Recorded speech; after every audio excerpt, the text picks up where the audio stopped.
If you're just joining us, the Ministry of Health has tonight confirmed New Zealand has its first case of coronavirus. The patient, who is a New Zealand citizen, arrived back in the country this week on an Emirates flight from Tehran via Denpasar in Bali.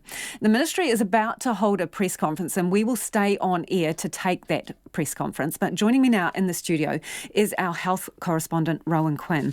Rowan, can you bring us up to date? What do we know so far about this person? Well, the Prime Minister announced this over in Australia, that this was a man in his 60s. He's a New Zealand citizen. He had travelled, as you said, from Iran via Bali. On Wednesday morning he got here. And what the Ministry of Health is telling us is that shortly after he got in the car with his family, it became clear that he wasn't well. And so his family then phoned Healthline and they listened to his symptoms, to where he'd been, and they said, you better get to hospital. So his family have taken him to hospital. They all turned up wearing masks. The health staff there had a look at him and decided, because of the coronavirus and because it is being transmitted freely in Iran, that he needed to be admitted.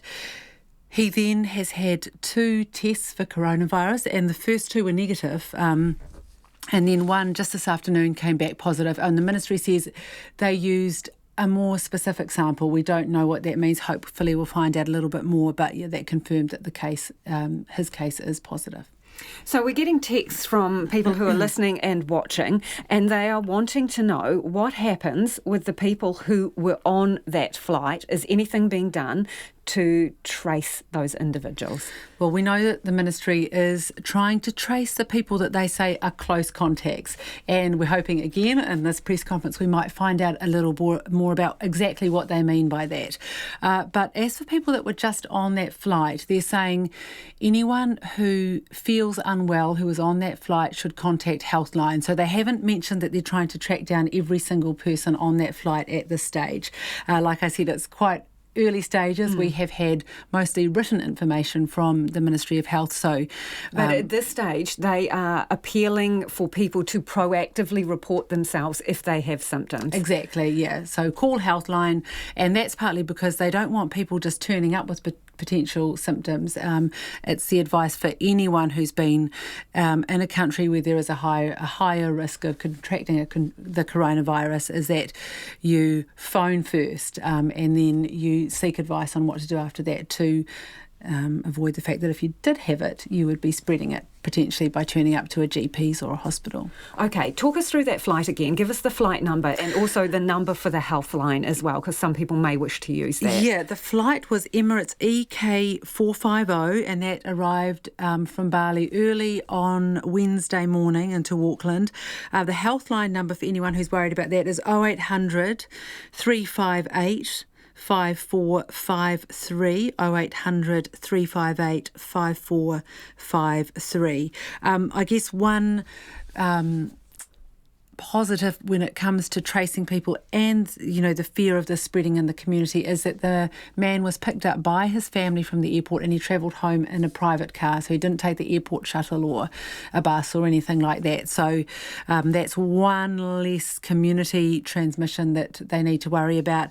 We know that his family is already in isolation and they have contacted some of these so-called close contacts and they're in isolation, and the ministry says they're trying to find out, trying to get in touch with other ones as well.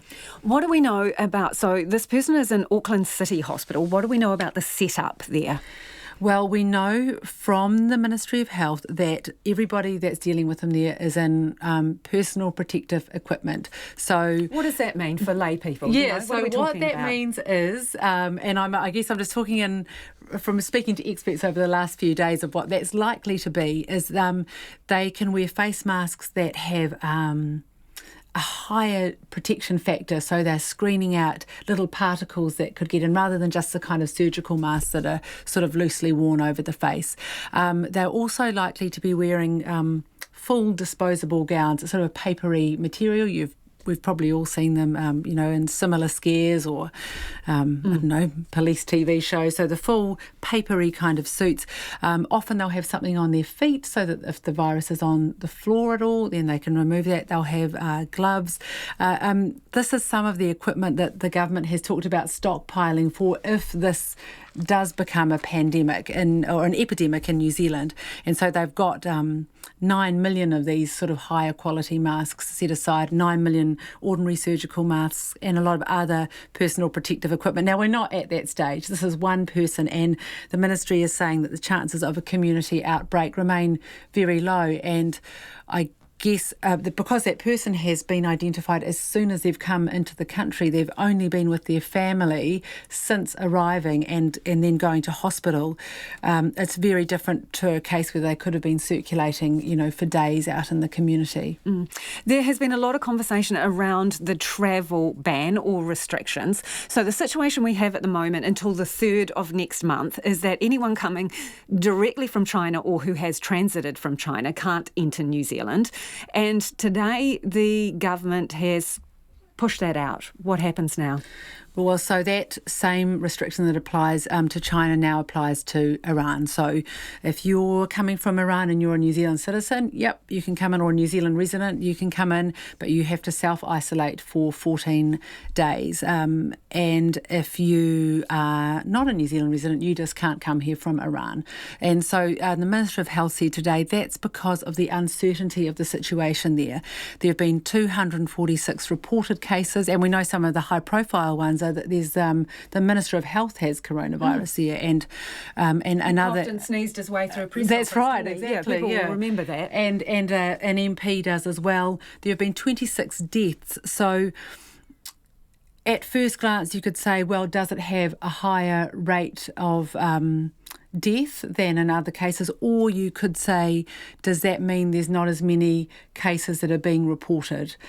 So the Health Minister David Clark said the situation there is very concerning, and it's the uncertainty and the fact that it is spreading in the community that is making them say, hang on, we're just going to up the restriction, reviewed every 48 hours. He seemed to be saying at that press conference that they couldn't necessarily rely on the information that they were receiving from Iran. Would that be fair to say? Yeah, and as you said earlier, in a diplomatic kind of way, but we know that other governments, other health officials have been less diplomatic and have accused Iran of covering up. And the cases that we now know are in Italy are linked to Iran.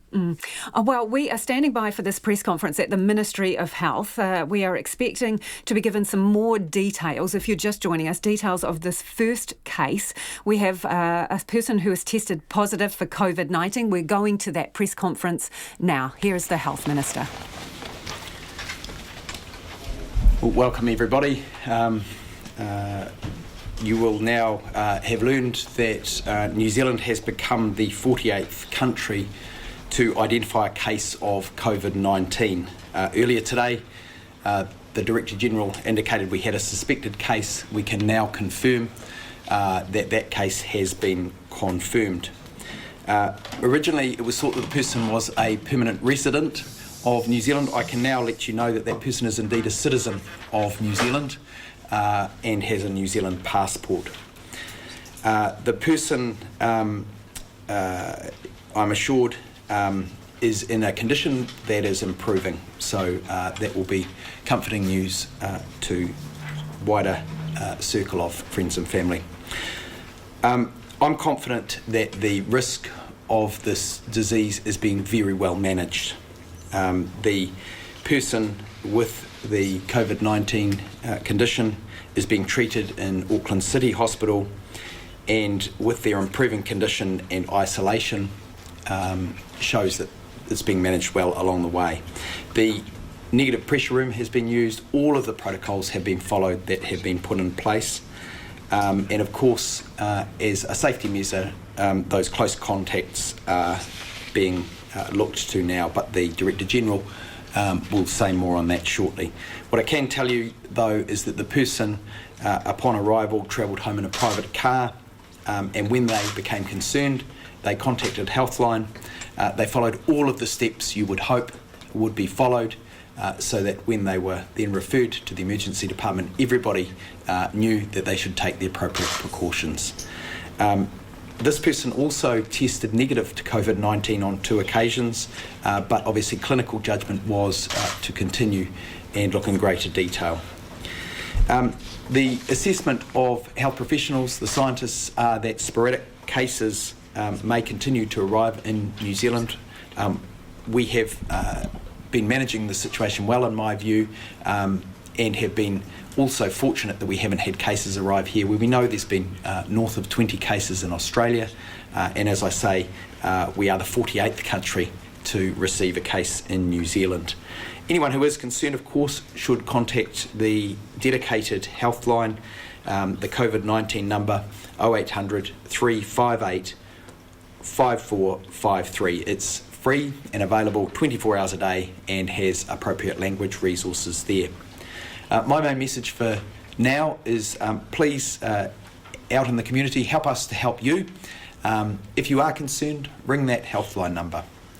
It is likely that from time to time we may get further cases, but there's very unlikely that we'll get a sustained community outbreak if people take the necessary precautions, good hand washing hygiene, making sure cough etiquette is followed, and contacting Healthline if there are any concerns for further advice.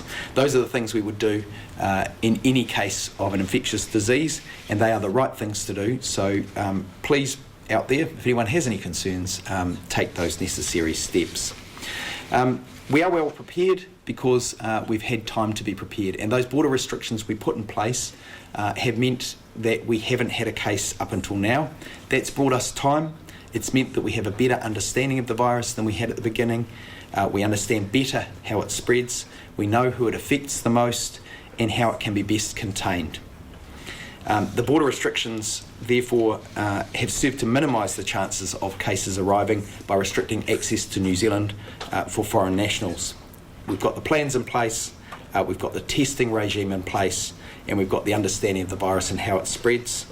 And now we move into the next phase of our plan, and we make sure that we contain the isolated case that has arrived. So I'll hand over to the Director General to make more detailed comments, and then we'll be open to questions. Thank you. Kia ora koutou. So, as you all know, late this afternoon around 4:15 we were formally informed about this COVID-19 test result from a person in their 60s recently returned from Iran. This is our first confirmed case. We have been preparing for this for some weeks, and we are ready. The preparations have paid off. We are very confident that the public risk from this new infection is being well managed because of the public messaging, the wide awareness of COVID-19 and our public health response that we know is robust to managing cases and their contacts. Now, although we do have a case, as the Minister mentioned, our assessment is the chance of a community outbreak remains low at this point. Public health officials have begun tracing the patient's other close contacts to ensure that appropriate protection measures are in place, and this includes a group of people who were on the flight involved, particularly for the final leg which came from Bali to New Zealand. The people who the Public Health Service in Auckland will be contacting will be the people who were in the same row as this individual or the two rows ahead and behind. Those people will be contacted by Public Health. They will be required to self-isolate for 14 days, and that self-isolation will be under the regular communication with the local public health units. As the Minister mentioned, we know this person arrived here on the 26th of February. They travelled by private vehicle to their own home with family members only, and not much later on that same day, when family members were concerned with that person's health, they contacted Healthline. Healthline rang ahead to Auckland City Hospital, and all the right protocols were followed. The Minister has mentioned that 2 earlier tests for COVID-19 were negative, and I just want to reinforce the expertise of the clinical staff who had a high degree of suspicion. This was the first case that has been tested where the person fulfilled the definition of a suspected case, so they did take further samples, and that subsequently proved positive. Hospital staff involved in the patient's care throughout have used appropriate personal protection, And as you know, our DHBs have been preparing for this situation and have dealt with it appropriately. The overall situation internationally, as you know, remains rapidly evolving, high uncertainty, and we continue to take a precautionary approach. I just want to emphasise that the process that's been followed here by this Kiwi family and the health system has been exemplary, and it reinforces the importance of everybody doing their bit. We have been asking New Zealanders returning from China for the last, since the 3rd of February, to self-isolate for 14 days and to register with Healthline. We are now asking New Zealanders who have returned from Iran in the last 14 days to self-isolate and to register with Healthline. So anyone in New Zealand who has travelled through or been in Iran in the last 14 days is now being requested to self-isolate and to register with Healthline. We do know there is a much smaller number of people who come in from Iran than they do from China, so this will be a much smaller number of people. But I do want to reiterate that we are now requesting and expecting those people to self-isolate for a period of 14 days or the balance of the 14-day period since they were in Iran. The other thing I'd like to emphasise here is that anyone who has symptoms and has been in a country that has got COVID-19 and or has been in contact with a confirmed case should not turn up at their local GP.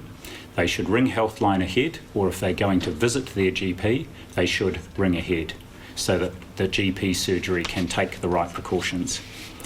So in summary, what has unfolded in this case is the reinforcement of the importance of basic precautions, the importance of everybody playing their part, the importance of not alienating groups or communities. People need to feel empowered and enabled to do the right thing. In this case, we have a family that did exactly the right thing. We are working hard to protect New Zealanders, and with your help, we will be able to achieve that. Thank you very much, and we're open to questions. Dr. Bloomfield, can you explain exactly why this person failed? The first 2 tests came back negative, yet the third one came back positive. Did something go wrong, or what happened there? It was the nature of the sample that was taken for the third test. The first 2 samples, which were taken from more on the throat or the nasopharynx, were negative, but the patient's symptoms were much more suggestive of a lung infection, and so a sample was taken that then did test positive. Are you regretting not putting travel restrictions in place for Iran earlier? The situation in Iran has evolved very rapidly, and in fact earlier in the week we were concerned. We initiated the work to look at whether we should add Iran to the list of now called Category 1 countries, so alongside China, and that decision has been taken, and that restriction came into practice at 6 o'clock this evening. You don't think it should have been earlier? I think we reacted very quickly. The key thing about Iran is the information evolved very rapidly, and we're not certain that all the information that we are getting is fully describing the situation there in Iran. Remember, it has evolved quite rapidly, and we have responded rapidly. How many family members are in isolation at the moment? I think it is 3, but we can confirm that. Could this have been prevented if you had enforced travel bans to Iran soon? This person had actually travelled to Iran some weeks ago to visit family, and they have now returned back to their home country, or the country where they are now a citizen, New Zealand. And so no, Iran, remember, the situation there has only become apparent really in the last week. What was the man's symptoms? Sorry? What was the man's symptoms? I haven't said it was a man. This is a person. I'll continue to use that. So the person had symptoms of cough and difficulty breathing, so very much lower respiratory tract symptoms. Was the third sample tested at any different circumstances to the first 2, sort of location-wise, or a different lab, or different? No, the same laboratory. Will you be retesting everyone else that was a suspected case that came back negative to this point? No, we won't be doing retests on the negative test. And that was Dr. Ashley Bloomfield there briefing the media on this case, this positive case for COVID-19 coronavirus, first person to test positive in New Zealand.